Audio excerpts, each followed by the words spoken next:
Hi, I'm Ferd and welcome to my wood shop. Today I'm going to show you how I put a finish on the Slack clock.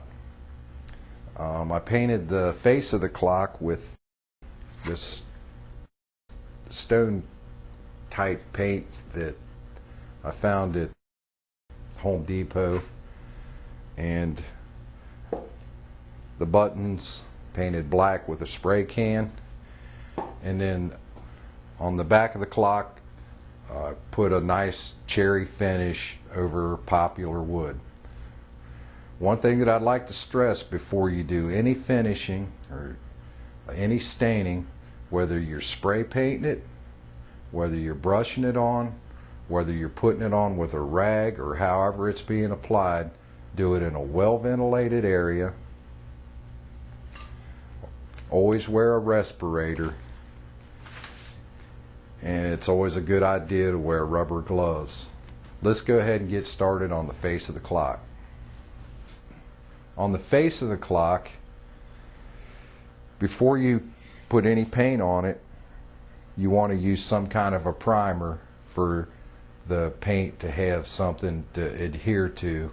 On this one I used a sandable automotive type lacquer based primer, and I've got one coat on the back of it already. I'm getting ready to put a coat on the front of it, but I'm going to put a coat on that, sand it back, knock all the nubs off of it, and then put another coat on it, and then sand that back, and it should be ready. So long as I don't have any wood showing, it should be ready to go ahead and put the paint on it. Now over here I've got a scrap piece of wood because I've never used this kind of paint before, so I'm going to paint this before I actually put it on my project to make sure that it's going to look good. That way you can familiarize yourself with it, and you can also see how it's actually going to look when it's finished and it's dried. Now the buttons, I've got this little piece of scrap wood. All I did is simply drilled the 3/8 holes for the small ones and 1/2 inch holes for the big buttons, just like I did in the face of the clock, and I've got them mounted in that, so when I go to spray, these things aren't going to blow all over the place. So good little tip for you right there. Make steady and straight passes across your workpiece, bringing your can or your gun closer to you with each pass. Spray the paint just before you get to your workpiece and let go after you've crossed over it. Repeating this every time you pass back and forth. Your first coat should be light and you should still be able to see the wood through it. Let it dry according to the can's instructions and then put on another coat. Okay, I got about 4 or 5 coats of primer on it. Now what I want to do is take some 400 grit sandpaper, and we're just going to lightly sand this thing down. You'll probably hit the wood in a few places, but at this point, I mean, that's okay. So let's go ahead and sand this thing down. Okay, when you're sanding it, it's going to come off like a powder. If you've got an air gun, you can just take and blow it off like that, and it'll keep your paper nice and clean. And then also you blow off your workpiece, you can actually see the places that you need to do a little bit more sanding on. And if you put enough primer on it,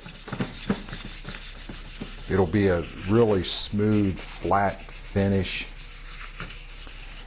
where you won't see any of the wood grain, depending on what kind of wood it is. And then what this does, if there's any raising of the grain in the wood, this is going to knock it down flat, smooth, So if you put just a regular glossy finish on it or something like that, it's going to be nice and smooth to the touch, and a really pretty paint job. Now the buttons, the only thing that I want to really do with these is take a little Scotch-Brite pad and just kind of scuff them a little bit, take the shine off of the primer. And these things, they're ready to go ahead and be painted. I always like to detail everything I do inside and out, so that the back of the clock is going to be black, and then even on the face, this outside edge is also going to be painted black. The face, just the very top part of it itself is going to have that stone painted finish on it. Now what I want to do now, before I put the paint on it, is I've got a little tack rag. Blow your dust off of your workpiece and take this tack rag, little sticky thing, kind of wad it up, helps activate it, and just use that to wipe all the excess dust that your blowgun didn't get off, and then we can go ahead and start painting the back part of it. Okay, this I'm using a satin black, and I don't know if it's enamel or I believe it's like an enamel based paint, but the nice thing about this lacquer primer is that you can put just about any color or any type of paint over top of it, whether it be lacquer, enamel, or house type paint or whatever. You can paint just about anything you want over top of it. I'm going to do the same thing with this. You're going to hold the can about 8 inches away from your project and just use nice even strokes. And I'm not worried about covering this whole thing the first time around. Just be patient and put it on kind of dry. And it just takes a lot of practice to really get good at it. Now, while I've got the black out, I've went ahead and took the tack rag and wiped off my buttons. I'm going to go ahead and start painting those as well. Just turn it around and just kind of mist away at them.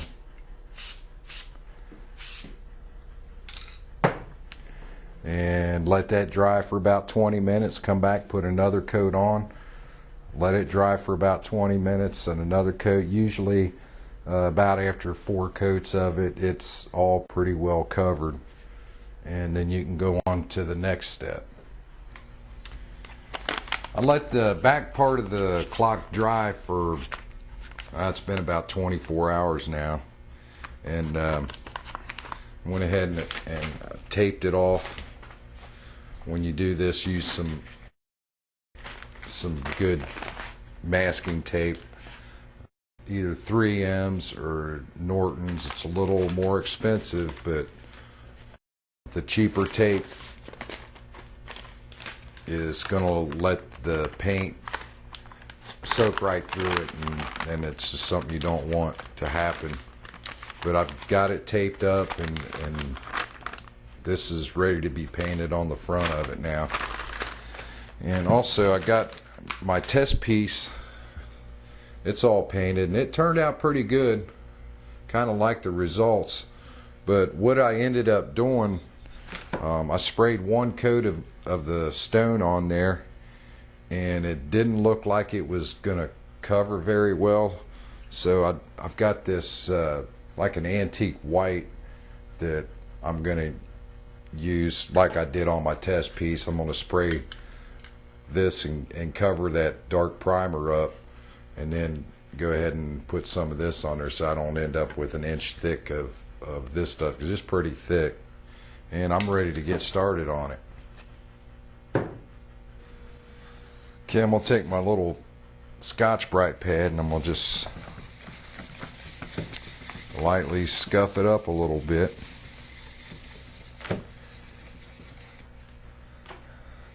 And take my tack rag and wipe all that dust off of it. And we can start painting now.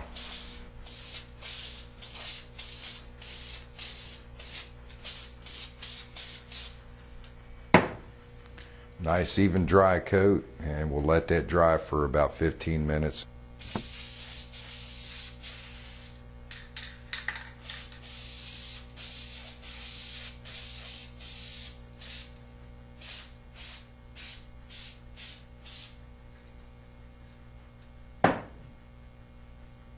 Three coats of the white on there, and I'm ready to put this stone splatter stuff on it. And this stuff is really messy, so if you've got anything anywhere around it that you don't want it on, cover it up, because this stuff is just splatters all over the place. And hold your can back pretty far and just kind of blast it.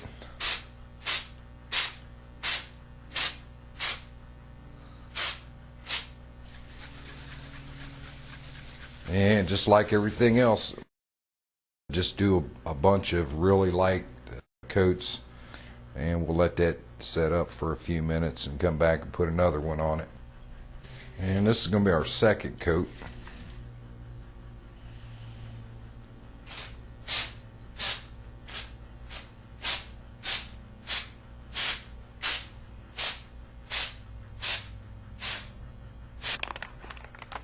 Okay, after about 2 coats of this, looks pretty good to me. I was reading the can, and it says on there that it takes, you know, about 2 coats to cover it. And you can see that it turned out really nice. It's made by Rust-Oleum, and this stuff's pretty good. I'm really impressed with it. So my test piece took all night long to dry though, so I'm gonna wait a couple hours, and then I'm gonna pull the tape off of it and then let this thing set all night long to dry, and we'll go from there. Okay, I really like this stone finish that I got on the face of my clock, but the problem is that over the course of time this thing's going to get dust on it, and it's probably going to need to be wiped off. And being the type of surface that it is, I think that's going to be a real mess, especially if water gets on this. So it's going to have to have some kind of a protective surface over the top of it. And what I did is I went back to my test piece, and I tried out a couple of different clear coats over the top of it. This side of it here, I used satin oil-based urethane, and then on this side I used a water base. Now you can see the difference with the oil base, that those finishes naturally turn yellow. The water based finishes, on the other hand, go on clear and they stay clear. So what I've decided to do was go with a clear satin water base finish over the top of it. So I went ahead and taped it back up, just taped the sides of it, and I'm going to take my water-based clear satin polyurethane, and I'm just going to brush a coat over the top of this. So after a while, when it starts collecting dust or gets a little dirty on the front, I can take a rag and wipe it off. Even use, a little water on it if I need to. So then that should finish this thing up.